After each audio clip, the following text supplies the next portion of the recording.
Mrs. Barkley, it was a feast, especially the egg surprise. Just wonderful. If you think Mother's egg surprise was wonderful, wait till you see the surprise I have for you. That's the one I want to see. The surprise you have for her. Let me guess. I know. You're going to let me smoke an after-dinner cigar with the men folk. Stand back, my lovely. Voila! Ah. Oh, it's beautiful. Well, what is it? What is it? It's a pool table. Believe me, the current rage in San Francisco. Sweeping the West Coast like prairie fire. Introduced by the far-sighted and progressive Barclays into the Big Valley. Well, I'm impressed. I'm overwhelmed. But what do you do with it? Brother Jared, show the lady. You just wait here. You can't go barging in here like that. Mr. Nick. Jock! Nick me, boy! Jock McLean! What are you doing here? Oh, look at you! Oh, look at you! Oh, well, Mother, you remember me talking about Jock McLean? Of course, Colonel Jock McLean. How nice to meet Nick's old commanding officer. Oh, how nice to meet the mother of such a broth of a boy. Thank you, ma'am. Oh, let me introduce the rest of my family. This is my sister Audra. How do you do? Oh, my brother Jared. Jared. How do you do? Brother Heath. Heath. Colonel? And over here, Melanie DeLand. Charming. Oh, Nick, what a palace you've got here. I'm sorry to come barging in like this, ma'am, but I wanted to see the boy, and what with this business and all that's on. Is this a business trip, Jack? Haven't you heard? Oh, yes, they finally located the Barkley riverboat, the River Monarch. The River Monarch. Hey, a wee boy fished up a bit of the wreckage. That's what put us on the track. It was miles away from where they've been searching. After all these years. Well, excuse me, Jock, but just what is your stake in this? Oh, laddie, don't I wish I did have a stake in it. When she went down, she was carrying $1 million worth of government gold. I've been sent down here in charge of the salvaging. Lassie. Lassie, is there something wrong?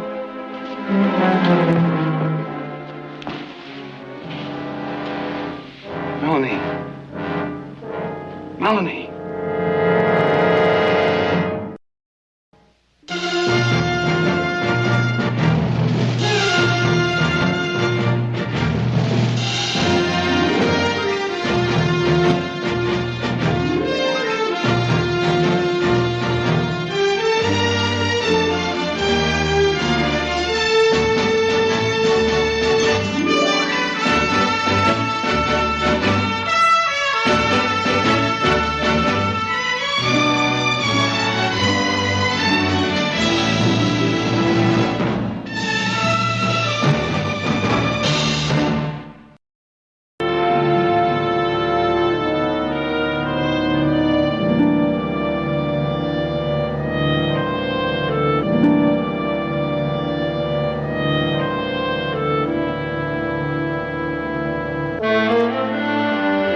I'm fine, really. I'll see you in, huh? No, I'm all right, Nick. It was just too much of a good meal.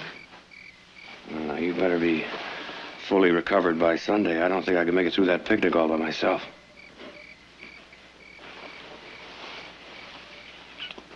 Good night, Nick. Thank you for a lovely evening.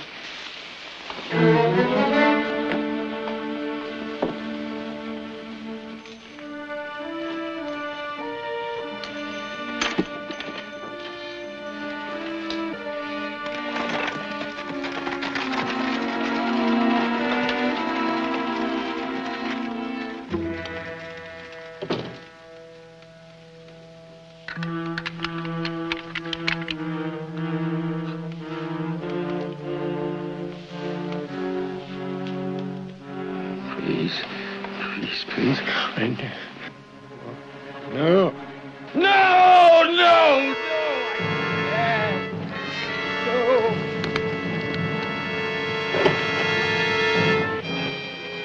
No!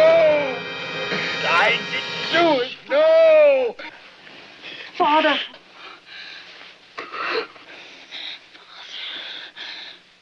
Oh, baby. Baby. I had one of those dreams again. It's all right. My father. Is something wrong, baby? Father, they found the river Monarch. Are you sure, Melanie? An army officer came to the Barclays tonight. He's in charge of salvaging. The gold. The gold. We've got... Get hold of Peter Doolin. At once. Tell him to call a meeting of the circle. I know, baby. I thought it was over, too. I prayed to God it was over.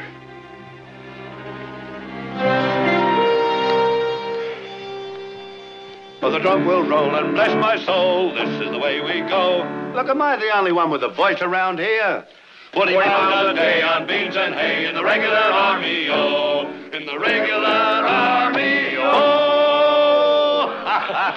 We sang that song all the way through the wilderness campaign. Aye, the wilderness campaign. Wasn't that when you first joined the 48? It was, and the first time I saw you, you were sitting on a tree stump. Behind a tree stump, hiding from the enemy. Ah, you were sitting on that tree stump, nursing a mini ball you just got in your leg, and the same time you were threatening the regimental surgeon with slaughter if he didn't fix it in time for the advance.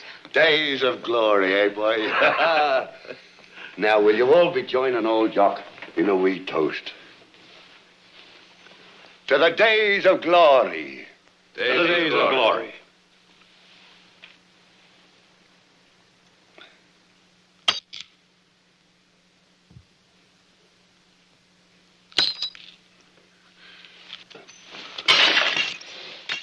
So you remembered, lad. In the mess, we drank all our toast in broken glass. Your regiment must have run up a considerable bill in glassware. Ah, 'tis what extended the war a full year. And with that, I think I will say good night. Aye, it's about that time. I'd better be moving along, too. Oh, nonsense. You and Nick must have 1,000 things to talk about. You're staying with us, of course. Oh, no, ma'am, I couldn't. Nick, you take care of it. I will. Well, gentlemen, I have to be in court early in the morning, so table's all yours. And I have 1,000 miles of range defense. Have a good game. Jock. Good night, lads. Good night. Ah, it's good to see you, lad. Good to see you. Colonel Jock McLean. The fighting is... Jock's no more a colonel, lad. I'm sorry, Jock. It's just hard for me to realize you being anything else but a colonel. Ah, well, you have me permission. But it didn't take 'em long, after the fighting was done, to pull me back to my regular rank. Lieutenant Jock McLean. Oh, they should have promoted you to a general. They don't want fighting men in the army today, lad. Pink tea sippers, handy with the ladies, good at small talk in large drawing rooms. That's what rates for promotion today.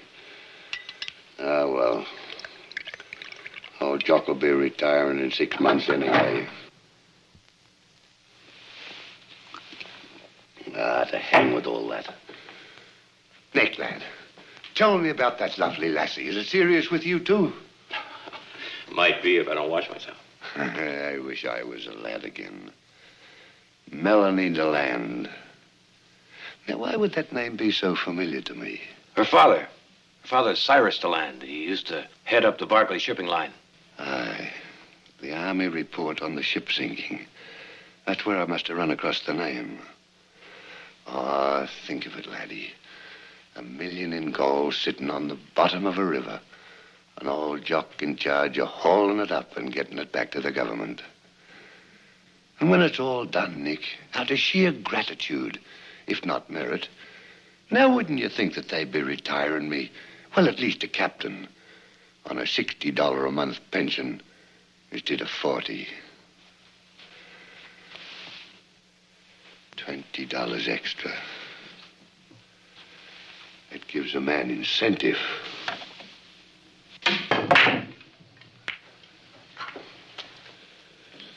What about another whiskey, lad?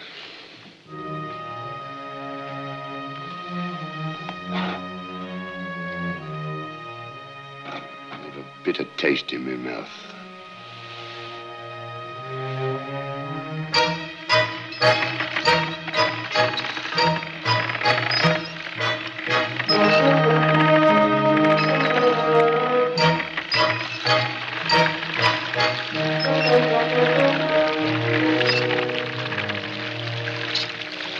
Well, there's the first of it, Nick.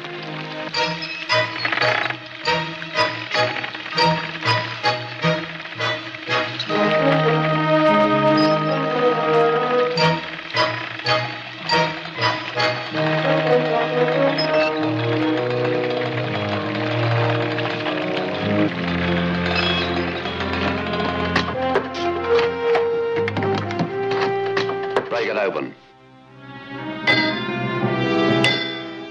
Oh, Nick, lad, has there ever been a man alive who hasn't wanted to see what a ton of gold looks like?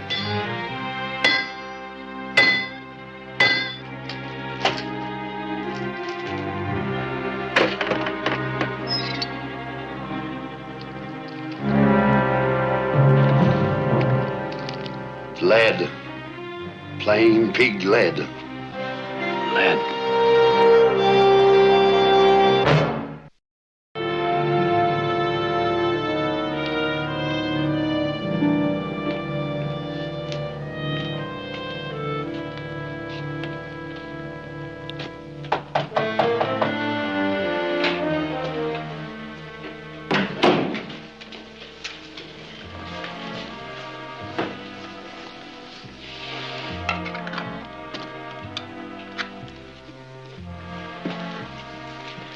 Good evening, Miss Melanie.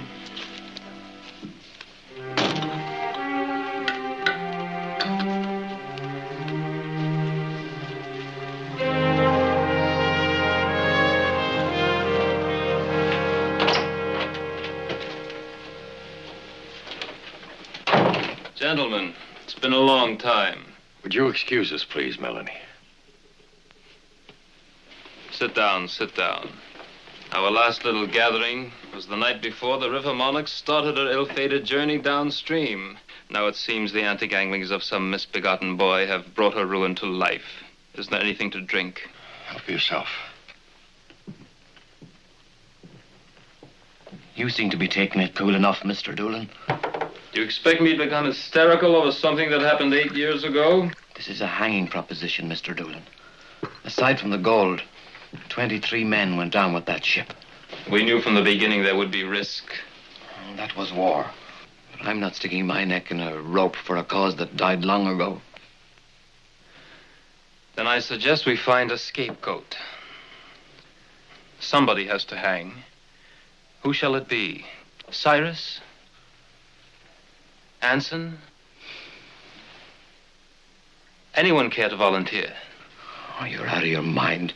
Who's going to put a noose around his own neck? Be serious, Peter. Our lives and reputations are at stake. Of course they are. Therefore, it behooves us to find us, as a scapegoat, one man who can't possibly betray us. Any ideas? Tom Barkley. I think not. Tom Barkley was my employer, but he was also my friend. My very good friend. What are friends for, Cyrus? Particularly dead friends. Unless to make some small sacrifice for the living. This is no small sacrifice, and you know it. Afraid of smearing his good name? It would be bad enough if Tom Barkley's family wasn't here to bear the shame and the loss. If we put this on Barkley, chances are his estate will have to pay back every penny of it. And they'll lose every asset that Tom left behind. You're talking about the Barkley fortune, the Barkley good name. Well, I say hang the Barkleys. I say better them than us.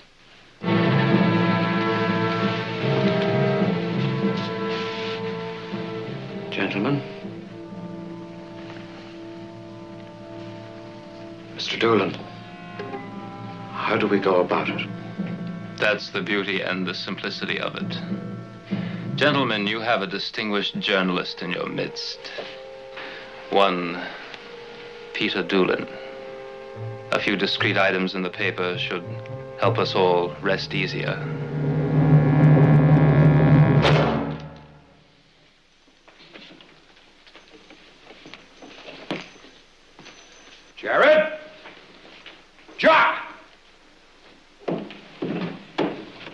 Read this.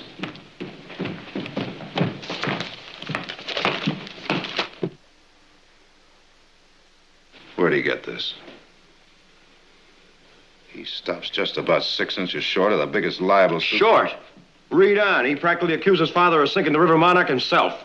You were supposed to keep this quiet pending investigation. There were workmen on the salvage crew that day, and heaven knows how many others who knew what we were looking for. It was bound to come out, lads. There's nothing you can do about it. It was not bound to come out, and there's plenty I can do about it. Like horsewhipping the blackguard who wrote that, or shooting him, maybe. Now, that'd truly prove your father's innocence, wouldn't it? Look at it this way, lads. Nobody who knows your family or knew your father's going to believe this slander. If slander it is. If! I can't allow myself the pleasure of an opinion, lad. Not if Washington asked me to investigate this case. Nick, he's right. Jock said it all. Anyone who really knows us would never believe this, and the others don't matter. I smell bacon frying. Look, maybe it'll all seem different on a full stomach. What about it?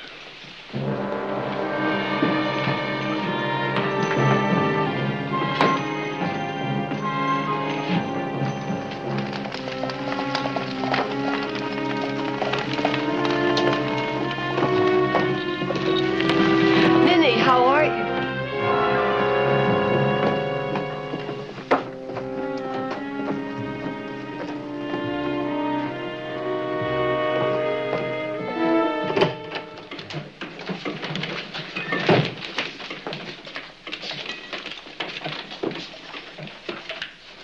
Good afternoon, Mrs. Barkley. Sit down, please. No, thank you. It won't take long to say what I've come to say. You can say it just as easily from that chair. Believe me, Mrs. Barkley, I can well understand how much my article has upset you. Can you, Mr. Doolin? And don't think for a minute that it was an easy story to write. But news is news for all that, I couldn't have phrased it any better. Just as you couldn't have phrased those lies you wrote any better. Mrs. Barkley, believe me, it was certainly not my intention to accuse your husband of stealing that gold. A good friend of mine, a woman I've known many years, a woman who came to my wedding, just passed me by on the street without saying hello. Now, I'm sure that was not your intention, Mr. Doolin, but that is what happened. You're being melodramatic, Mrs. Barkley. I wager that secretly half the people in town envy a man with the initiative to steal $1 million from the government. And not that I'm suggesting your husband did such a thing. Aren't you? Mrs. Barkley, if you've ever read the masthead of my paper, you might recall these words. The truth, no matter where it leads, no matter who it hurts. That's all I want, Mr. Doolin, the truth. All right, Mrs. Barkley, that's well taken. I can't promise you a retraction because I've printed nothing that's demonstrably a lie. But I can promise you this. From here on in my paper, you'll read only the truth. The provable truth.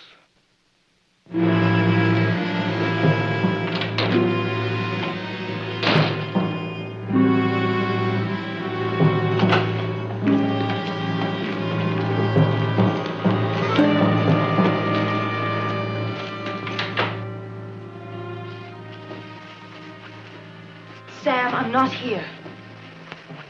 Leave it to me, Miss Melanie. I'll wait for you.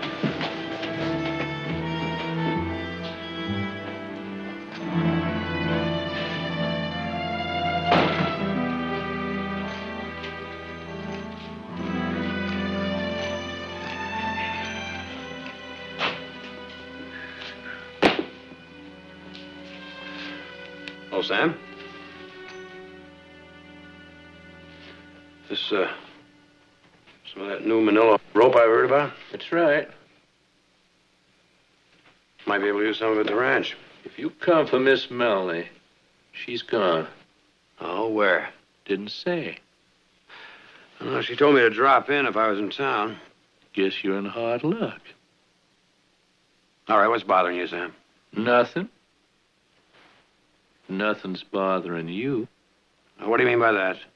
Now, you can read the paper, same as all of us. You mean that story that was in the other day? Not the other day. That one set us all to wondering. But the one today, we don't have to wonder anymore. Now, what are you talking about? You haven't seen it? Well, it's all there. How your mother tried to bribe Mr. Doolin from telling the truth.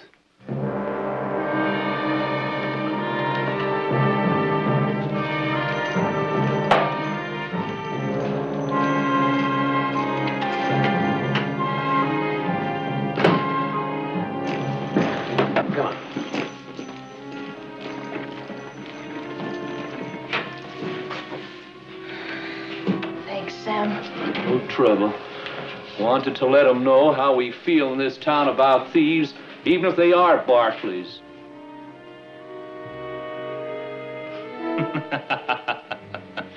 Be fair, the lady pleaded, for the honor of my dead husband is at stake. Just between ourselves, Doolin. Did she really try to bribe you? Dear friends, would I malign that lovely lady? Clothe my naked villainy with odd old ends, stolen forth of holy writ, and seem a saint when most I play the devil? Richard III, Act 1, Scene 3.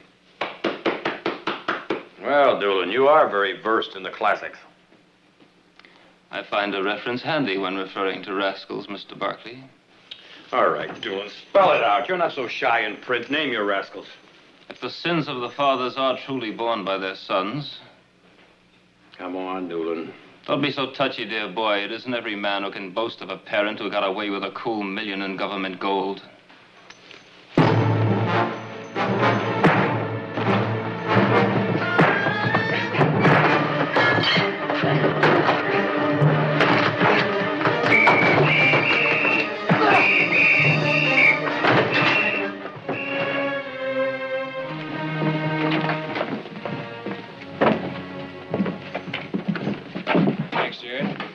Jared, you may have bailed us out, but better not start preaching to me. Nick, the next time you start a public brawl because you don't like what someone says about your family, I wish you'd let me know about it. I'd like to get in on it. Hey, what's this? Jock, what's all this about? Corporal Drum's just brought me some fresh orders. I'm moving into the hotel. Oh, there's plenty of room at the ranch. Nick, I've been assigned as the investigator on the River Monarch affair. And that being the case, I don't think it fitting that I should remain under your roof. Now, wait a minute. Nick. I think he's right. He is if he figures to dig up something that involves father. What I think doesn't count, lad. I've got to make a very thorough investigation, starting with the possibility that your father might be involved. Jared, I'll want to see all of your father's records. They'll be at your disposal. Thank you. Corporal, let's get this stuff inside.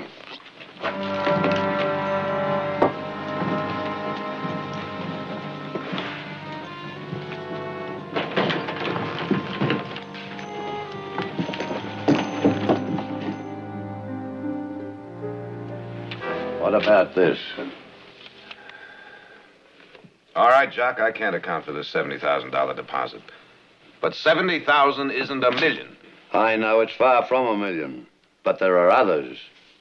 What about this, and this, and this? There's absolutely Well, you can nothing... indict our father for being a bad bookkeeper, Jock, but that has nothing with... Look, I'm just an old soldier trying to do a job. You quite certain there are no other records? None that I know of. I know what this must look like to you, Jock. You see, my husband, when he died, had business interests in 5 different states. Factories, lands, mines, gold, silver, copper. You see, business in those days was done during dinner, or out riding, or hunting, or at the club.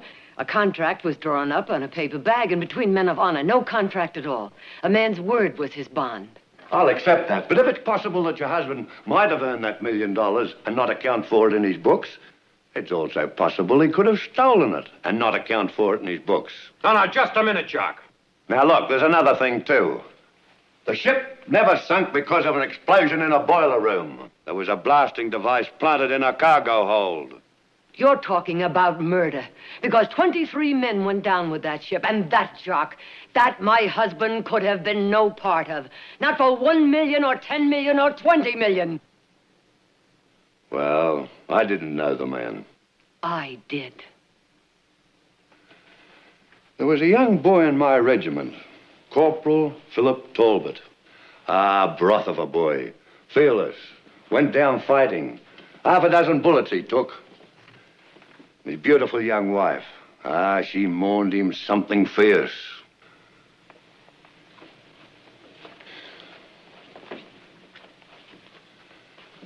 As did the two other women he married. I'm sure that all three of Talbot's wives thought they knew their husband, too. I'm dreadfully sorry, Mrs. Barkley. I haven't completed my investigations yet, but it's my duty to inform you, if my findings go against you, that the government has decided to commence legal proceedings against your husband's estate for $1 million. Good night.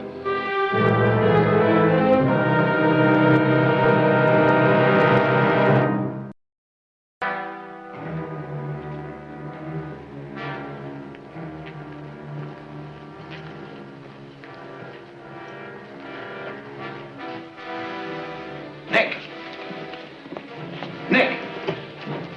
Come on down here. Did you find something? Now, nothing conclusive. But according to this, there were others right here in Stockton who had access to that gold and a motive to steal it. The Knights of the Golden Circle. They're Confederate sympathizers. Now, in the 18 months prior to the end of the war, there were about a half dozen small shipments of gold that were ambushed. Oh, but Jared, doesn't prove that they're responsible. No, Nick, it doesn't prove that they were responsible for stealing those shipments or the one on the River Monarch. But take a look at this. The listed names of their active members right here in Stockton. Anson Gregory, Peter Doolin, Cyrus DeLand. Cyrus DeLand. That's right, Nick.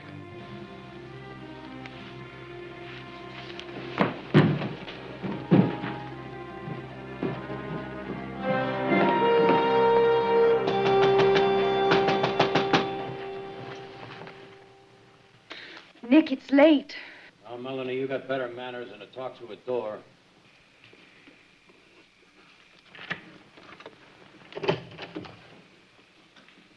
Thank you. Thought for a while there you were trying to avoid me. What do you want? I want to talk to your father. He's asleep.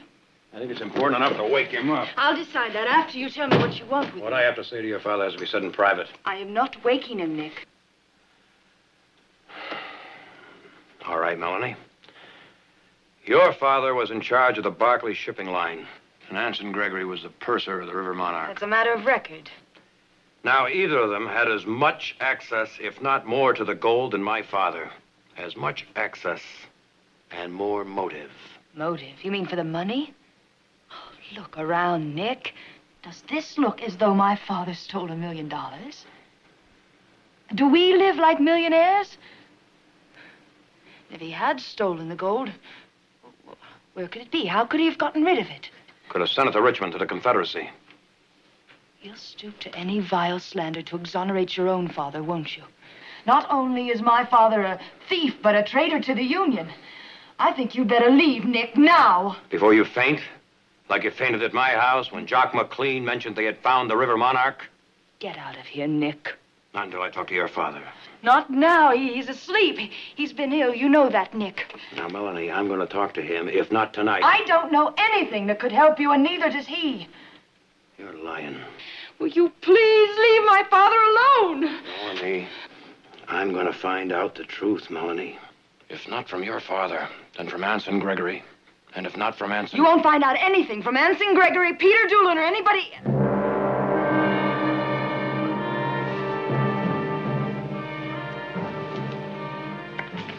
No, I didn't even mention Peter Doolin. Get out of here. Get out! Get out, Nick! Get out! Get out!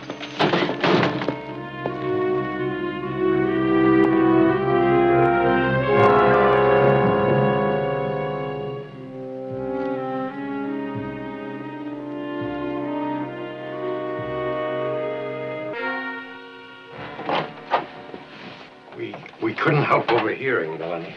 Well, I think we've accomplished all we can for one evening, Anson. Good night, Cyrus. Good night. Good night. That gold, Cyrus, you've had it hidden since the end of the war. Yes, and it will remain hidden. Cyrus, I think the time has come for all of us to share your burden. I think not, Peter. I've borne up under it this many years. I think I can continue to do so. The pressure is greater than ever. There are many interested parties now, searching parties. I think we'd all feel more secure if we knew where you've hidden that gold. No, Peter. Just to be sure it was in a safe place. It is in a safe place. You'll just have to take my word for that.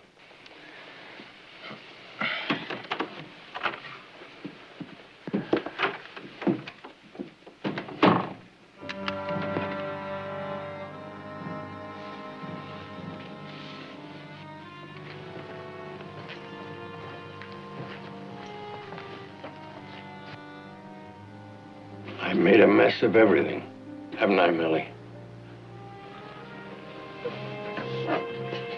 Oh, baby, baby. Baby. We're at a crossroads, Anson. We can sit tight, live in the hope that Melanie's love for her father is greater than her love for Barkley. Or we can remove temptation from her path. Remove Nick Barkley? There'd be no chance of her saying anything to a dead man.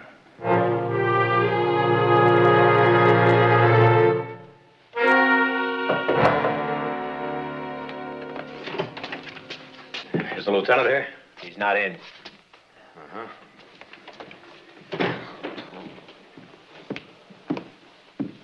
Jock, I want to talk to you. The young friend Nick. Come to share a glass with his old colonel. Will you excuse us? I can't leave you alone with him in this condition. Corporal, it's all right. Just give us a little privacy.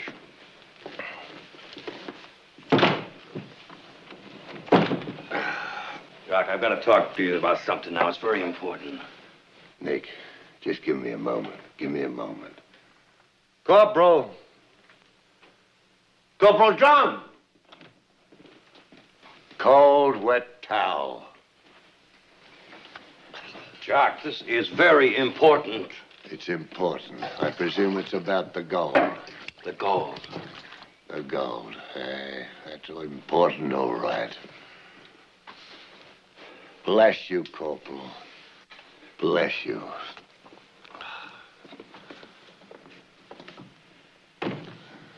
Jock, I think I know who stole the gold and why. The Knights of the Golden Circle. Confederate sympathizers. They were not only Confederate sympathizers, Jock, they took an active part in their cause. Did you know that Anson, Gregory, Peter, Doolin, and Cyrus DeLand were members of the Knights? I've been through their histories with a fine-tooth comb, and I can't even begin to place them anywhere near the robbery. Jock, don't you think it's just a little bit strange that the purser, Anson Gregory, was the only man to survive when the ship went down? He survived, with injuries. Injuries, Jock, minor injuries, injuries that could have been faked. The point is, he escaped while 23 men lost their lives. I found out something else, Nick. Your father was aboard the Monarch. When it exploded? He got off at the last fueling stop before the boat went down. Oh, now, wait a minute, Jock. That's no proof that he set that bomb. But it's an indication they had an opportunity to set it. Well, there you are, Nick. Your father against the three of them. And not any one of the three a penny richer than before the boat went down. But your father, the only man in the state who could steal $1 million in gold and conceal it amongst his tremendous assets. All right, Jack. Now, if the gold was pirated to the Confederacy, there would be no reason for Gregory, Doolin, or Delane, or any of the others in the circle to be any richer. Nick, there are papers in Washington to prove that that gold never got anywhere near the Confederacy. Oh, I'm sorry, Nick. I'm sorry, Nick, lad. Truly sorry. There's no need for me to tell you how much your friendship means to me, but what about a drink for old time's sake? Just one more drink with the old colonel.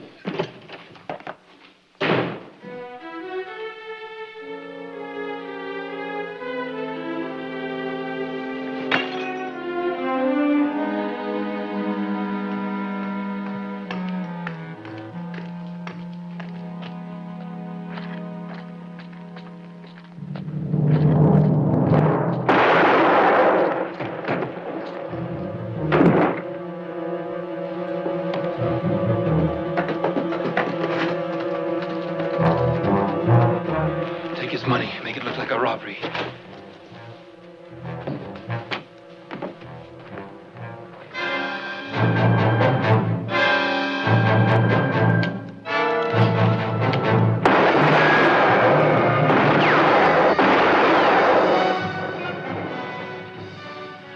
Nick.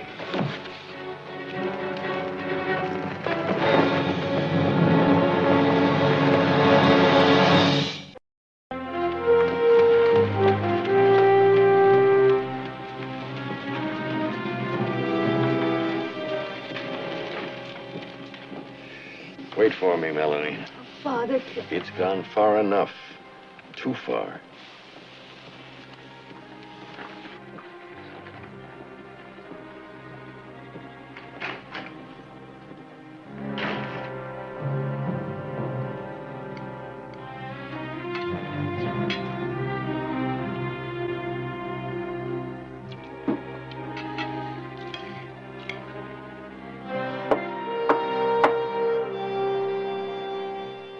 Come in, it's open. Lieutenant McLean, I'm Cyrus DeLand. I have a story to tell you. Well, come in.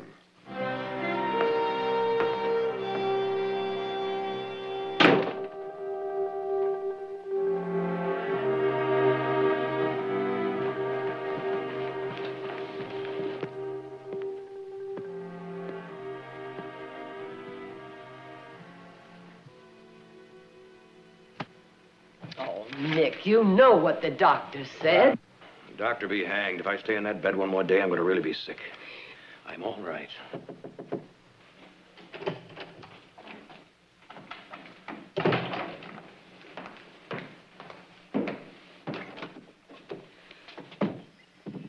I'd like to see Mr. Nick, Silas. It's Miss Melanie, Nick. May I come in?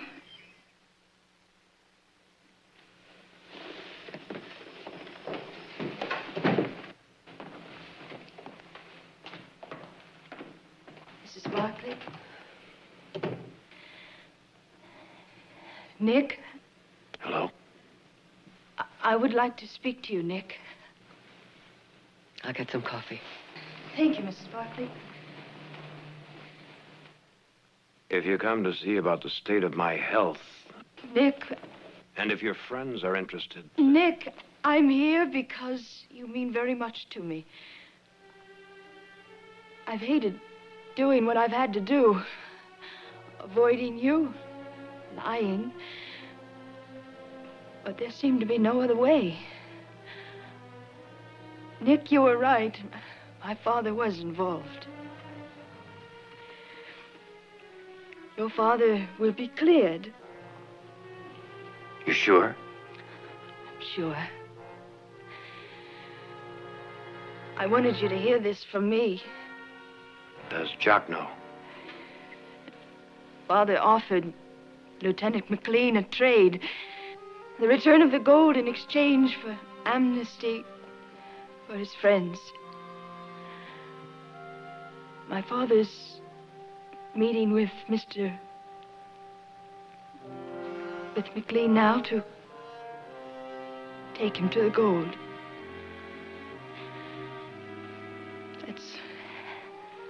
That's all I came to say. Goodbye, Nick. Melanie.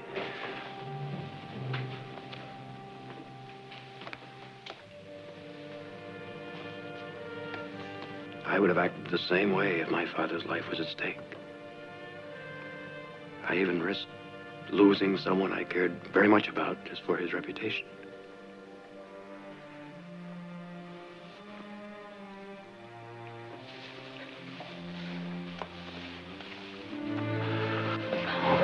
It's all right.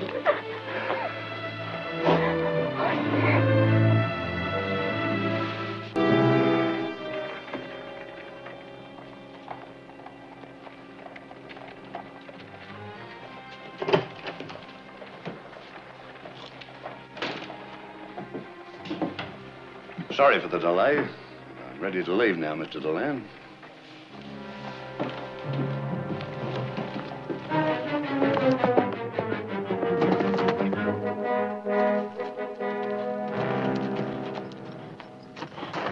came from the telegraph office.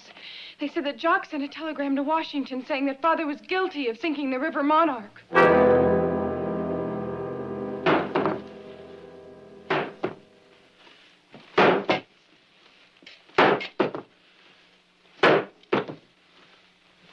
Are you quite sure nobody else knows the gold's here? No one. Not even your daughter? Especially not my daughter. She had enough of a burden without knowing where the gold was hidden. I don't know how you managed it. One man and $1 million worth of gold. I substituted the chests one by one in the warehouse and brought them here. Tom Barkley was my friend. He took my word that the chests loaded on the River Monarch were filled with gold. We had to blow up the ship to prevent discovery, but we never meant to kill anyone. There were lifeboats and life preservers. We never knew she'd sink so fast. Keep at it, Mr. Deland. Keep at it. Tell me, did you really intend to send that gold to Richmond? We never intended anything else. But before we were ready, the war was over. And all these years, $1 million in gold. Yours for the taking. And you never thought to take it. I was tempted. On many occasions. Tempted and urged by the others. You've got quite a sense of honor, Mr. Deland. Here. Let me get at that.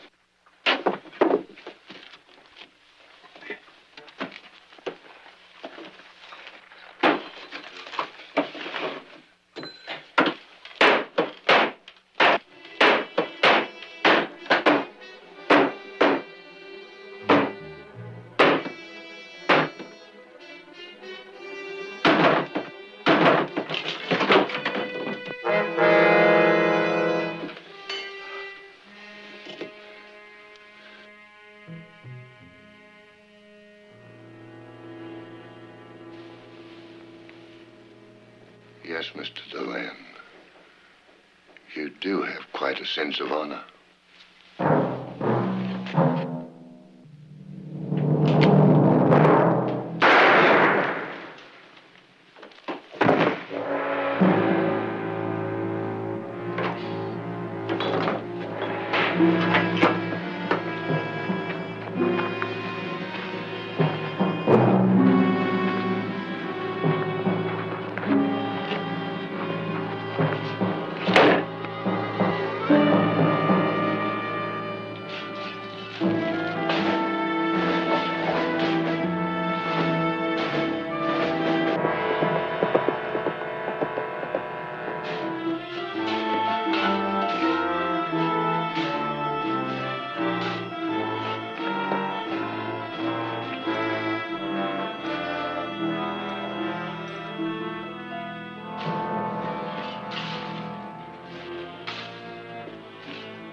Mick, lad, over here.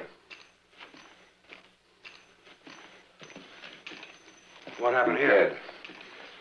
Dead. He's dead, all right. A trick. That old man. Who would have thought it? He tried to do me, and he did. Luckily, Jock was quicker on the trigger. He's not even wearing a gun, Jock. The shovel. He planned to bash out the few brains that all Jock's. What about the...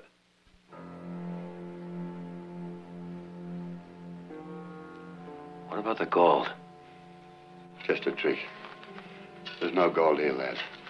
Cold stone walls and a few rats.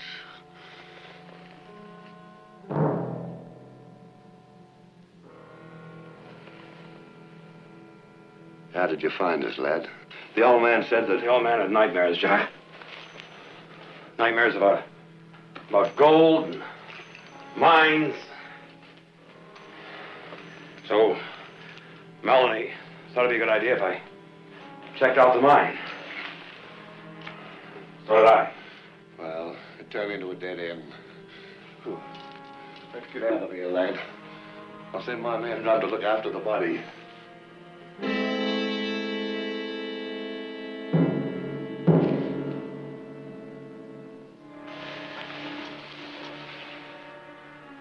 You ought to be more careful where you drop your cigars, Jock. I'm sorry you had to see that, lad. Jock, I didn't have to see that. When I heard about the telegram, I tried to figure, a dozen reasons why you'd say a thing like that about my father. And I could only come up with one. You wanted the gold for yourself.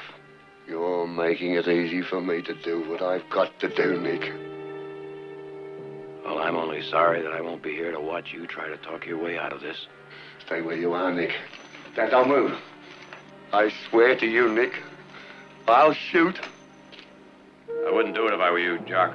Melanie knows where I am and why. Now, if you kill me, you won't dig yourself out of this 1 inch.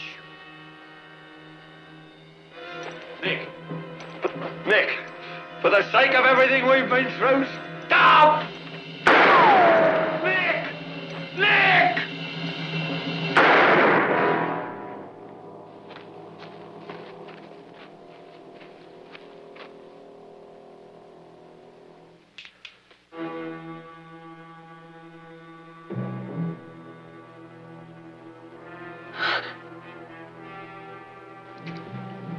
Days of glory.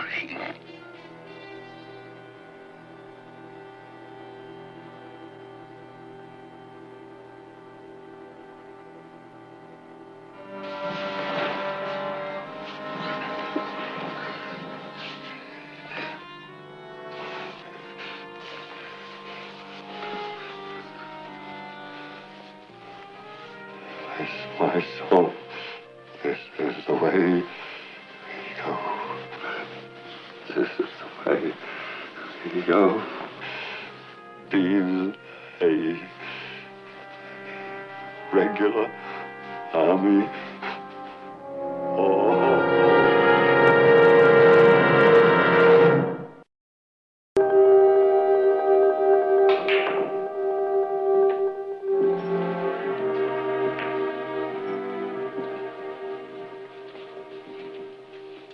How's the arm, Nick? A little stiff. Oh, here. Maybe this will help loosen it up a little bit.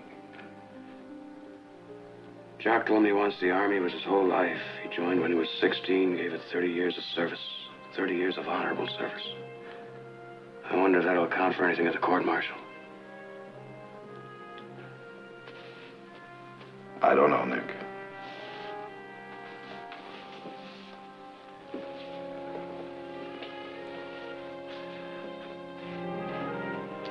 Days of glory.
Sis.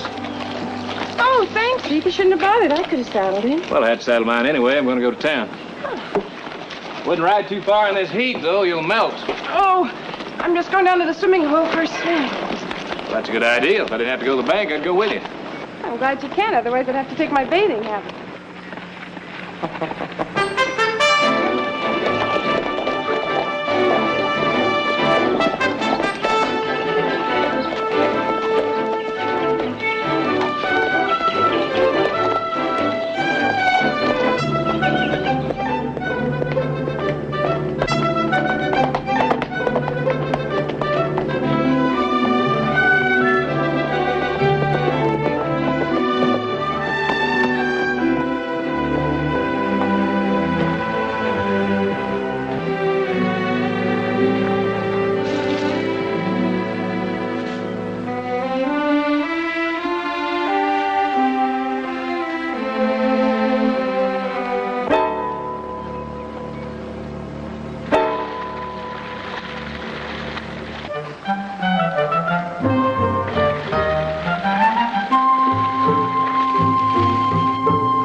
Well, the scenery around here is even lovelier than I was told.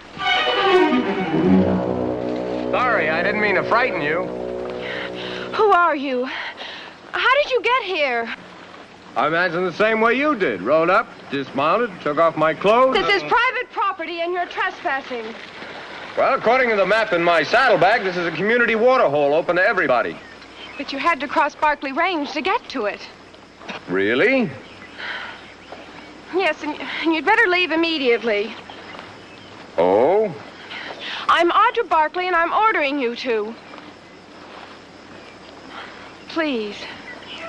I'll need my clothes, of course. Well, get them. They're on that bush. Stop! Stay where you are. Whatever you say. Just let me think for a minute. I'll tell you what. I'll trust you. You just close your eyes and I'll get out of the water. Don't you dare!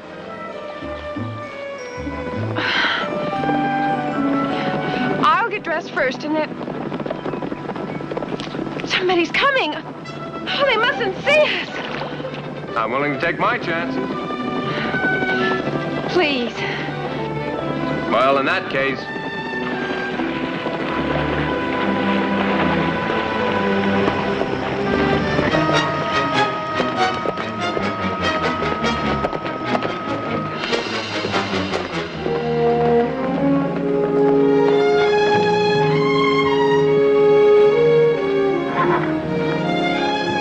Down about a foot. Mighty low for this time of the year. All I can tell you is last year this time, this whole area was fine pasture. Now look around. Not enough to feed one head, let alone a herd. Jace, are you as worried as Nick and the other boys I've been talking to? Rain 6 weeks late. Hot weather instead of cold. I tell you, it's the start of a bad drought. Just like the kind that ruined my place in Texas.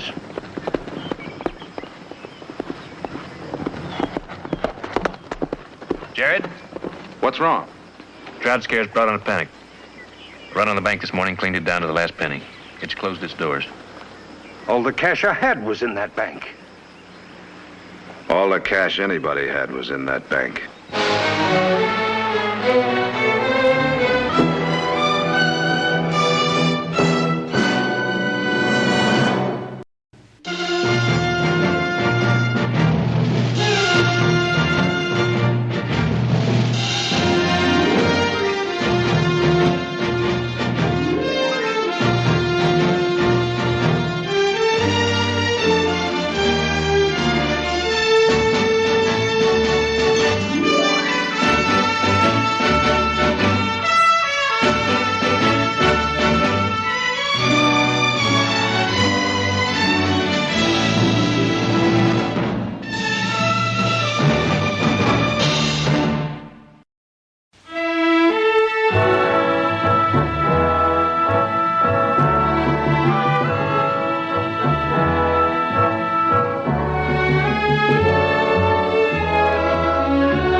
Barker? Sharon? Yes, please. Well, we're more fortunate, Scott. The bank closing hurt us pretty bad, but we should be able to stay on our feet. All of our bills are paid, and most of our enterprises are solvent. Audra. I'm afraid the rest of the ranchers around here are in debt up to their ears. Excuse me, Jared. Oh.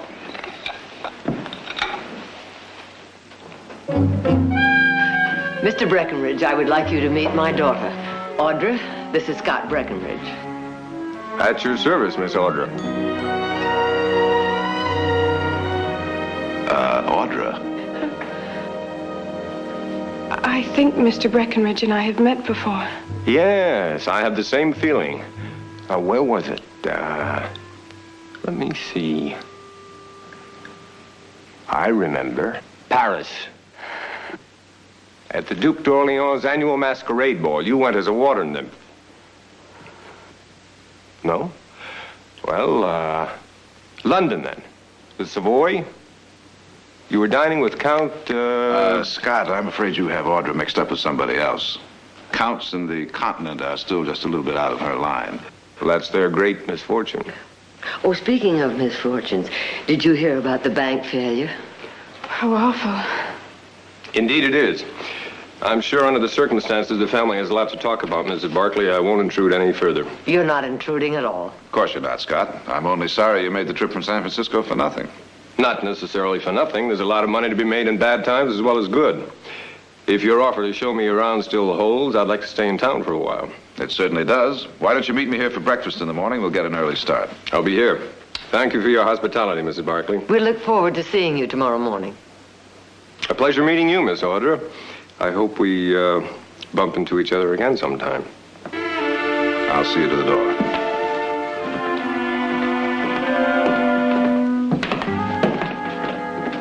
See you in the morning, Scott. Fine, George. Scott Breckenridge. Is he really as successful and brilliant as they say? Well, they don't call him the Midas Man for nothing. Everything he touches turns to gold.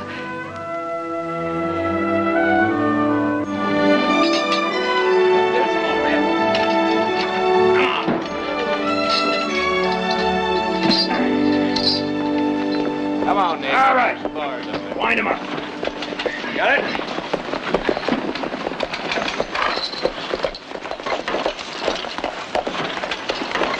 Morning, boys. Morning, Nick. Heath? Morning. What can we do for you? That the new feed we've been hearing about? Timothy and alfalfa. Best quality I've seen. That store's longer than the other two. I was gonna try some till yesterday. Me too. Now I haven't even got the price of a month's ordinary feed. Well, the bank's closed and didn't do any of us any good. We just talked to Fred Jefferson at the bank. He don't know when the bank is gonna reopen. If we could get loans on our herds, we figured it might tide us over. We can't keep going without supplies, Nick. That's why we come to you Barclays. Well, we got some extra supplies, but not enough for all you boys. That ain't what we mean, Nick. We ain't asking for a handout. We was hoping maybe you'd make us a loan. Enough to get us through till the herds are sold. Don't like asking, but there's nobody else. If you Barclays don't help us, a lot of us is going to have to sell to speculators. We'll lose everything. I wish we could help, but right now, all the cash we got on hand is just enough for payroll and expenses. It's going to have to stay that way until we sell our own herd. Is that all? That's all. But what about your mills and the foundry and the mine? Wait a minute. Not cash, Jace. But you can raise cash on them, can't you? If the bank were still operating, yes. All right, Nick. Then tell us, where do we get the money? I'm sorry. I don't know. Well, perhaps I do. Morning, Nick. Morning, Scott. Heath. Scott? Boys, this is Scott Breckenridge. Scott, these are our neighbors. This is Titus McKelvey. Miss McKelvey. Morning. Jace Holman. Mr. Holman. And Ed Meade. Mr. Meade. Pleasure, gentlemen. As I was saying, I have money, and I'll be happy to advance you loans in any amounts you may need. You mean on our herds? I don't know anything about cattle, Mr. Holman, on your land. What kind of terms, Mr. Breckenridge? When is the cattle market open? 90 days. All right, 90 days at 12%. That's kind of high interest, isn't it, Scott? It's twice what the bank charges. Speculators will ask higher. And they're your only alternative, gentlemen. You're right there. I've heard that Stockton cattle are the finest in the valley. Their sales should cover the loans easily. With the drought getting worse, I wouldn't count on cattle for paying off any loans. You know, you could lose a whole herd. Remember what happened the last drought? Nick's right, boys. Scott here is a personal friend, but I'd advise against taking him or anyone else up on short-term loans under these conditions. You ain't hurting for money. Jared's got a good point, gentlemen. There's a lot of risk involved in short-term loans for everyone. Guess it's pretty much of a gamble either way, Mr. Breckenridge. If you're willing to risk it, so are we. You got a deal. Good. Jared, would you draw up the necessary papers? Boys, I'm advising you against these loans. But if that's what you want, I'll draw up the papers. Your advice ain't going to feed our cattle. Thank you, Mr. Breckenridge. You got more faith in us than our neighbors. Well, I'm glad you think so, Mr. Holman. Good day, gentlemen.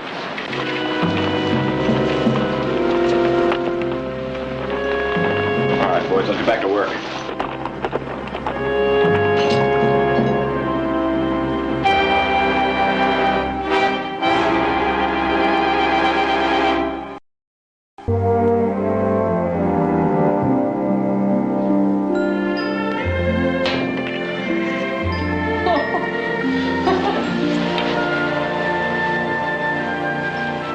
You're very quiet tonight, Jared. Anything wrong? No. I was just thinking about Scott Breckenridge. Wondering why he made all those loans so quickly. You know, there really isn't that much in it for him. Are you afraid he's speculating, hoping the ranchers won't be able to pay? Well, I don't like to admit it, but he could be. He's completely unpredictable at times. How can you say that when he's risking so much money just to help them? Why, if it hadn't been for him, they wouldn't even be able to buy their supplies. Audra, believe me, he's no philanthropist. He wouldn't risk anything just to help somebody. Why, you probably just don't understand him. I know him pretty well. I used to handle some of his legal affairs for him. Well, I think you're wrong. I think he's wonderful. Absolutely wonderful. Most women do. What do you mean? He means he's like me, irresistible. And he's got his choice of the most sophisticated ladies from San Francisco to Paris. So I'm afraid he wouldn't be interested in you, little sister. Well, if those women are so fascinating, why isn't he married by now? One woman is rarely enough for a man like Scott Breckenridge. The need for conquest is too strong. They simply aren't the marrying kind. Aren't they?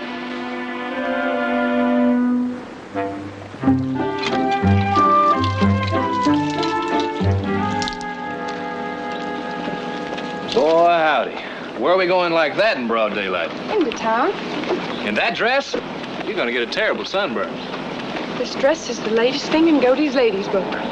Well, either the sun's mighty weak back east or those Godey ladies have hides like mules. Do me a favor. Tell Mother I'll be home later on this afternoon. I'll tell her. Bye-bye. You better get some cocoa butter while you're in town. You're sure gonna need it.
Do you prefer a light or a heavy handle for a quick draw?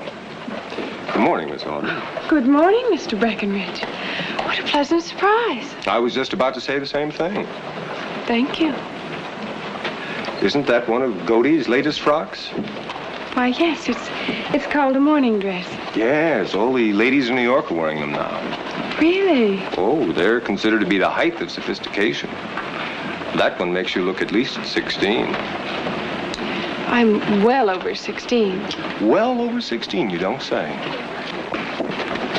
You're impossible. So I've been told. Well, what brings you to town on such a hot day?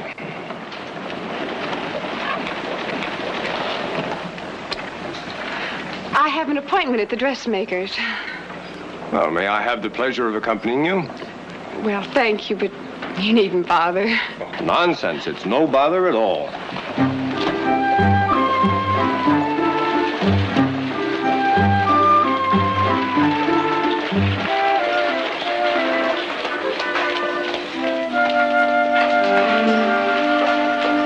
Well, thank you, but you really needn't take me any further.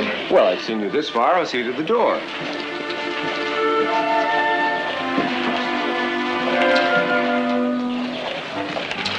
It seems that your dressmaker's forgotten about your appointment.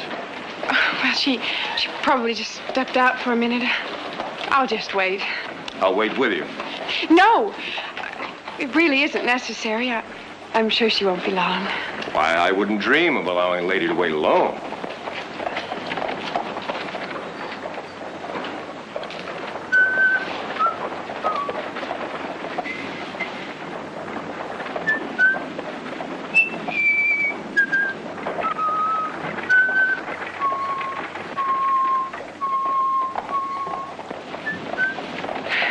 My, it's awfully warm, isn't it? Indeed it is. Maybe my appointment's for next week. I might have gotten them mixed up. Really?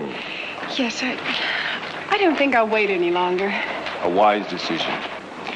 Inasmuch as your plans have changed, Miss Audra, perhaps you'd like to have an ice with me at the hotel. Why, thank you, Mr. Breckenridge. You don't think I had an appointment at all, do you? I suppose you think I came all the way into town just to see you. Yes, I do. And I'm glad you did. I'm glad I did, too.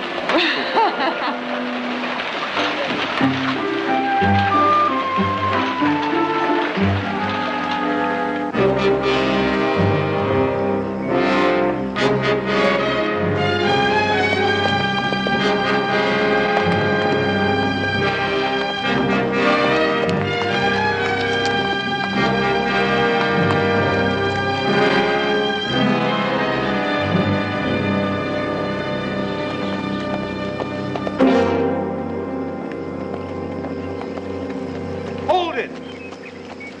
You Barclays blind or something? Didn't you see my iron stuck over there? We saw it. Well, what do you think you're doing? I got 50 head back there coming in here to drink. Well, we'll be watered out of here by the time they get here. That ain't the point. It's first come, first served at a community hole, and you know it. You agreed along with the rest. We couldn't wait, Jace. We found those cows in a dried-up water hole. No telling how long they've been without water. You still got water in your high pasture. Why didn't you take them there? They're too weak. They'd never make it that far. My cows are weak, too. But I wouldn't go hogging the community hole when I had some of my own. Hogging? You want us to let these cows die, Jace? If that's what you want, say so. Let them drink. To my way of thinking, hoarding water in a drought, the same as stealing.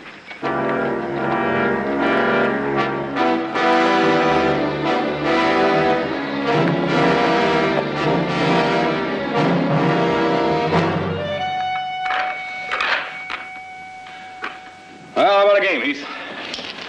No, thanks. Jared? Maybe later, Nick. Come to think of it, I don't feel too much like playing either. And when I got to Paris, I discovered he taught me Italian. Hello, everybody. Sorry I'm late, Mother. We were beginning to worry. Worry? We're about to send out a posse. My apologies, Mrs. Barkley. Audra and I met accidentally in town, and I was so engrossed in her company that I completely lost track of the time. We were only concerned about her driving in the dark. Thank you for seeing her home. Not at all. Well, as long as you're here, Scott, why don't you stay for dinner? Oh, yes, Scott, please stay. Well, if I wouldn't be intruding, I... Not at all. We'd love to have you. I'll tell Silas to sit another place. Sit down, Scott. Come Can I get you brandy? Fine. The mother? No, thank you. Well, what's the latest on the drought situation? Getting much worse. All the little water holes around are pretty well dried up, and the ranchers are using one community water hole. That's not working out too good either. Nick and I had a little run-in with Jace Holman today. Well, it takes courage to handle adversity. It's a quality I greatly admire, but often find most lacking when the chips are down. Well, you must figure the ranchers have courage, or else you wouldn't have made the loan. On the contrary, Heath, I think they don't. When the going gets rough, I think they'll fall apart. And then you'd acquire a great deal of valuable land without having to bargain for it at auction, right? Exactly. Well, I disagree with you, Scott. I think the ranchers around here have more than enough courage. Then I get my money back with interest. Either way, I can't lose. That's a pretty cold-blooded attitude, isn't it? A cold-blooded attitude is a necessary part of my Midas touch. As I remember, Midas came to regret his golden touch. It killed everyone he loved. I shall try to profit by his mistakes, Mrs. Barclay. Dinner's ready, Mother. I hope you like chicken Creole, Scott. Silas prided himself on it. As of the moment, it's my favorite dish. Nick?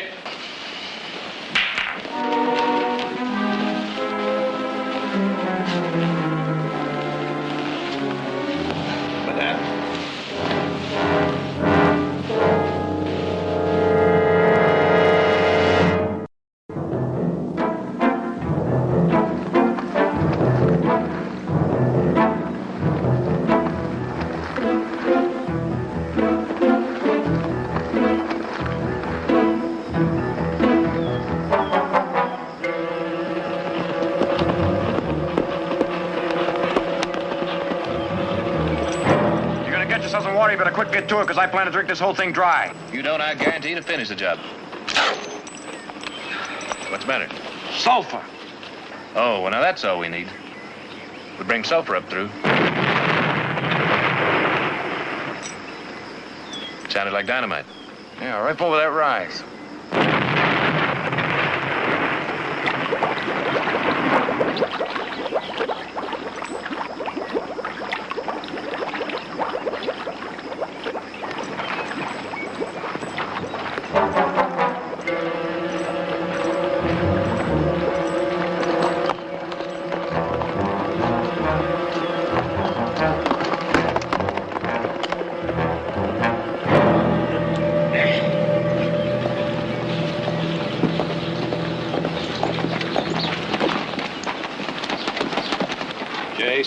You set that blast?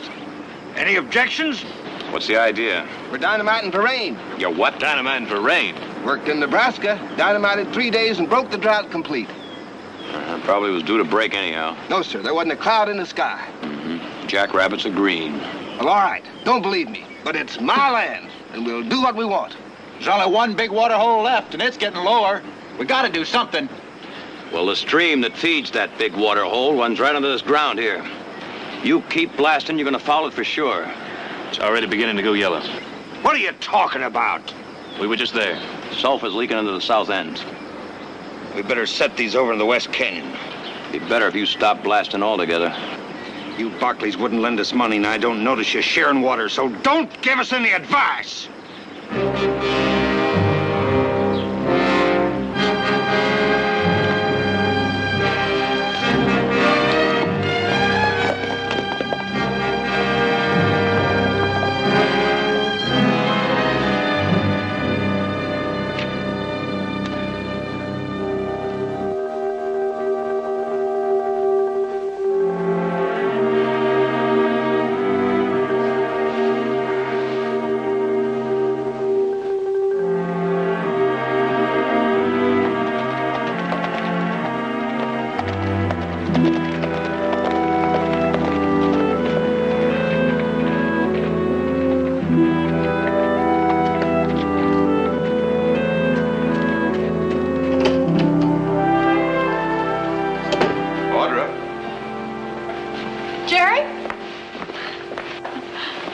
Say, young lady, wasn't that your horse I saw tied up in town today? Well, it may well have been. Why?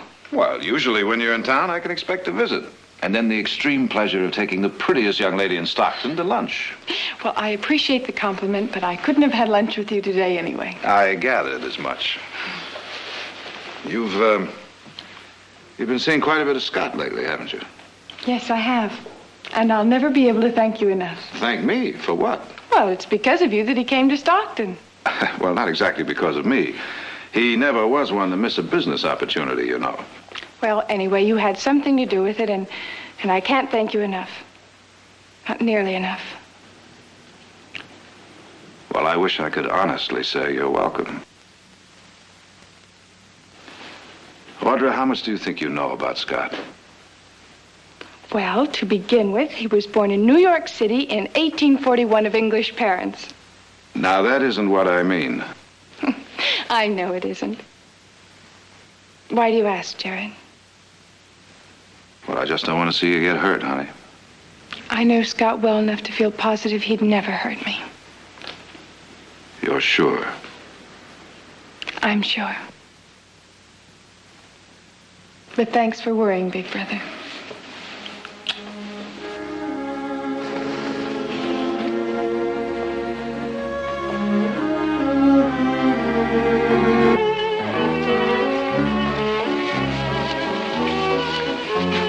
You know what you are tonight? An enchantress. A ravishingly beautiful enchantress. Which one? Cleopatra, Delilah, Julia, take your pick. Cleopatra. I would have thought you'd say Julia. See how little you know about the real me? What a heavenly night. The stars seem almost close enough to touch. In Tahiti, the stars are so bright their reflections light up the lagoons at night. They look like silver mirrors. Oh, it must be exciting to see all those faraway places. Meet all kinds of people. Exciting, yes. But all kinds of people are usually strangers, especially when you have to match wits with them. Strangers can become friends, can't they? Well, friends know your weaknesses as well as your strengths. And a successful businessman can't afford to let anyone get that close. Well, if there's nobody who's close, then there's nobody who cares. Nobody to share with. On the contrary, there are many always willing to share. But as for caring, the Tahitians have a saying, translated it goes something like, "He who climbs up the mountain looks upon the lagoon alone." Is that the way you want it, Scott? Looking down in the lagoon alone? Up until these past few weeks, I thought so. These past few weeks? That's why I took the liberty of sending for these.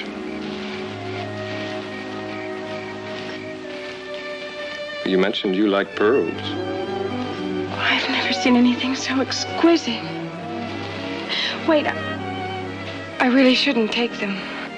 Surely an enchantress isn't bound by rules of propriety. Audra, do you want them? Of course I do. Then take them.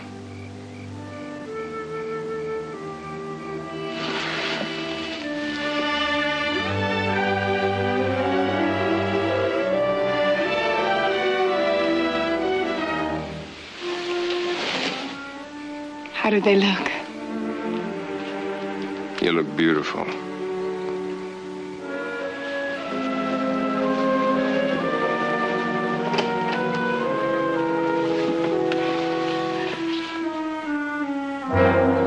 It's been a wonderful evening.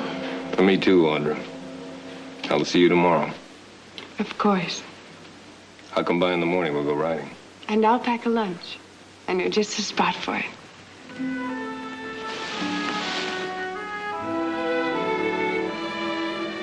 Till tomorrow. Good night.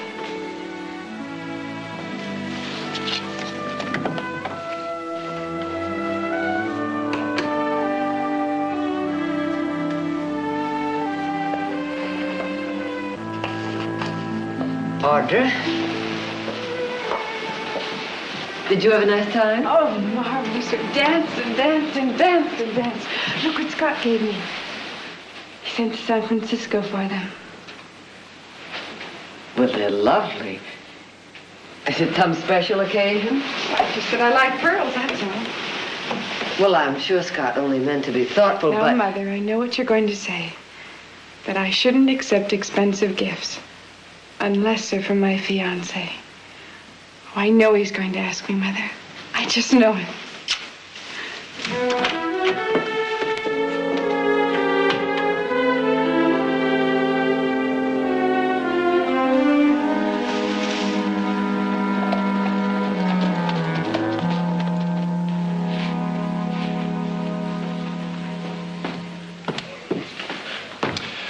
Good morning, Mrs. Barkley. Mr. Breckenridge? I received your note. This is an unexpected pleasure. Thank you.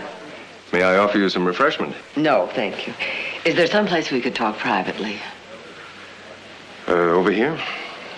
I'm afraid this lobby doesn't offer the seclusion of, say, the Grand Hotel in Paris. Nor the scandal. I'll wager that half the intrigues in Europe start at the Grand.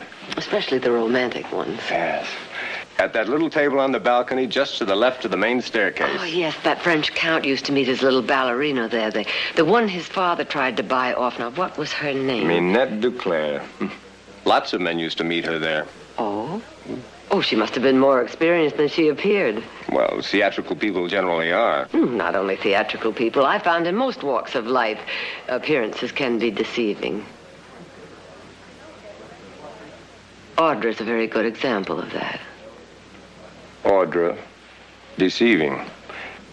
I don't think those two words go together. To many, she may seem completely mature. In many ways, she is. But with men of the world, men like yourself, she's young and totally inexperienced. She has all the allure of a woman, Mrs. Barkley. I hadn't noticed that she was at any disadvantage. She's out of her depth in an intrigue, Mr. Breckenridge. She could be badly hurt. Is that what you think I'm offering her, an intrigue? Men like yourself seldom offer anything else. Generalities can often be as deceiving as appearances, Mrs. Barkley. Anyway, whatever I'm offering, I think that Audra should have the right to choose for herself. In most cases, I would agree. But in this instance, I am concerned because the wrong choice could be so very wrong. You don't have very much faith in your daughter, do you? Are you concerned for her virtue or the Barkley name? Oh, no. The Barkley name has withstood many severe blows in the past and will withstand many more in the future. Does that answer your question? Audra and I are spending the afternoon together. I know. I never take unfair advantage of an inexperienced opponent, Mrs. Barkley. At least, not unless they're fully aware of all details. I hope I can count on that. Good day, Mr. Breckenridge. Good day, Mrs. Barkley.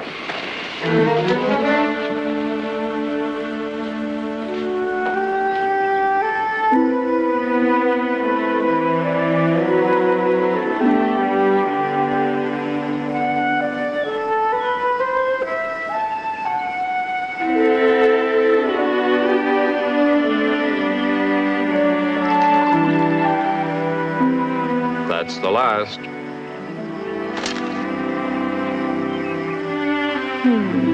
Half for you and half for me. What was that? Oh, that's the ranchers. They're dynamiting for rain. I'm sorry.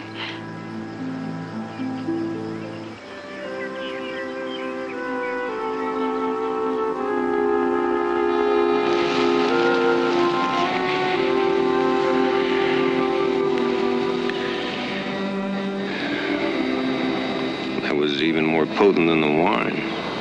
How much more, Scott? So much more that when I leave here, I want to take you with me. I want to show you all the exciting places in the world. London, Paris, Rome. Make myself the envy of every man on 2 continents. Oh, yes, Scott. Yes, I'll go anywhere with you. Anywhere in the world.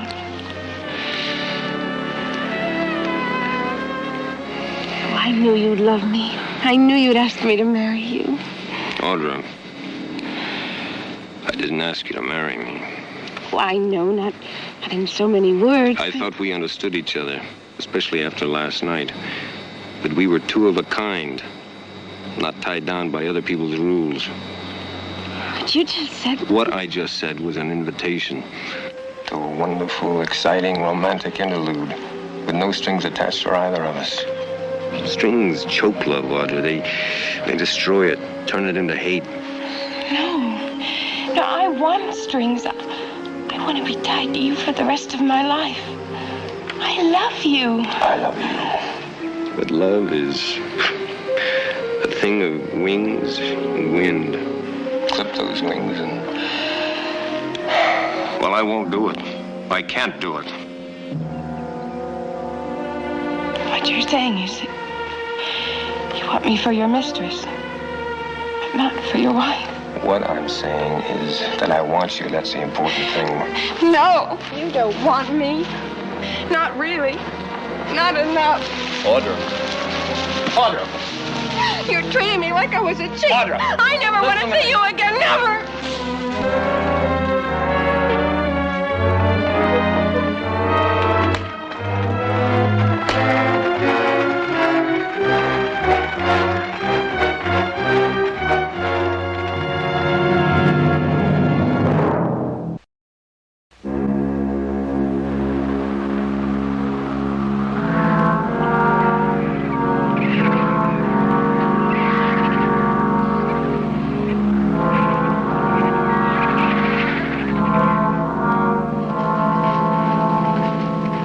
Never been a drought like this since I've been in the valley. It's bound to break soon. All we need's a little time. I'm standing firm, gentlemen. I want the full amount with interest, and I want it 1 week from today when it's due. We can't pay by then, and you know it.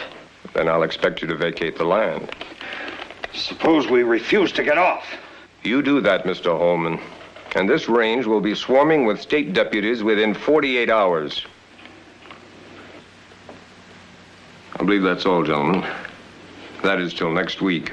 You can't steal our land just because we signed a piece of paper. You ask Jared about that piece of paper. He wrote it. He's within his rights. Well, you Barclay's got influence. Can't you force him to give us some time? Not without breaking the law. Then you're saying he's right. You're on his side. Legally, yes. Jared, how much do you figure on making on this swindle? I don't think you mean that, Jace. Maybe he does. Maybe he doesn't. But if it turns out it is true, you'll regret the day you ever saw this valley, Jared.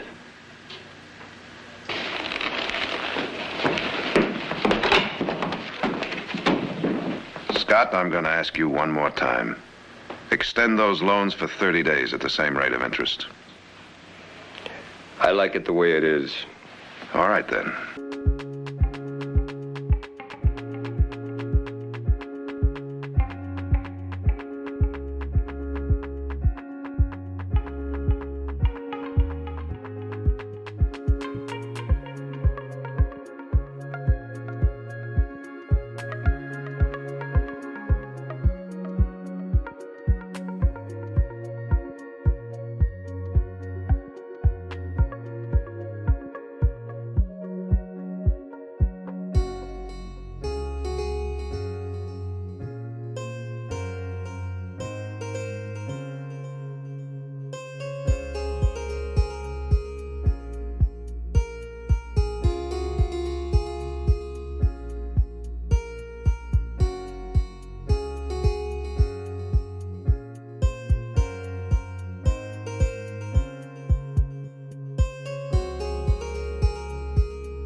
What do you want here? When I last saw these gentlemen, I assumed that they were on their way here, so I thought I would come along and clear the air. I took Jared up on an old offer to come to Stockton as a cover-up for my real reason for being here, which was to take advantage of the crash that I knew was inevitable. The Barclays had nothing to do with my succeeding. They're on your side. It sure looked that way at the hotel tonight. Both Jared and Audra made offers for bargains of extensions of your loans. Audra's offer was by far the more interesting. That's why she was at my hotel. Audra has offered to go away with me, anywhere, for as long as I want her. Why she thinks you gentlemen are worth it, I will never know, but your loans are extended. I'm accepting her offer. Audra?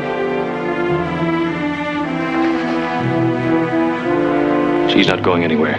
You may leave now, Mr. Breckenridge. Well, Audra, did you come to the hotel to play games? Or did you mean it?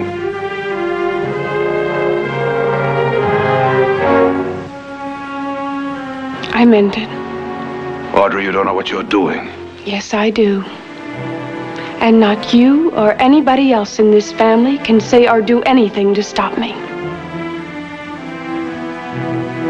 I'll pack my things.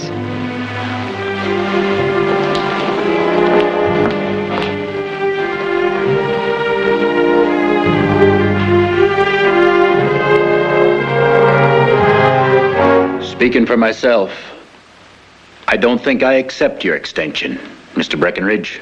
The extensions are granted whether you accept them or not. Gentlemen.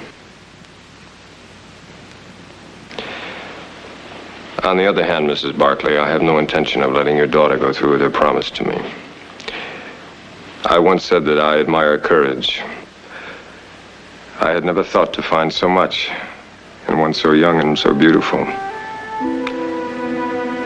Will you tell her goodbye for me? I will. And thank you.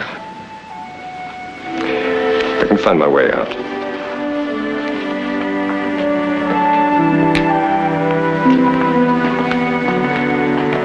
Mother, do you know what...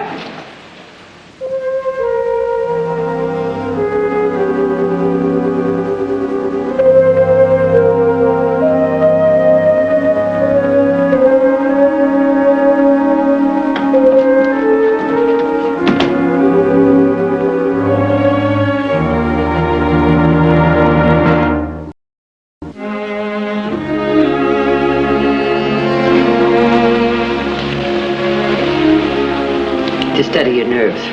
Jared needs it.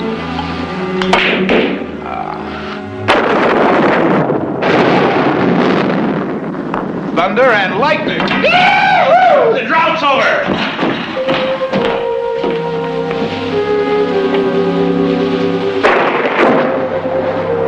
Of course, if it hadn't been for the drought, he never would have come to Stockton. So much courage in one so young and so beautiful. That's what he said about you just before he left.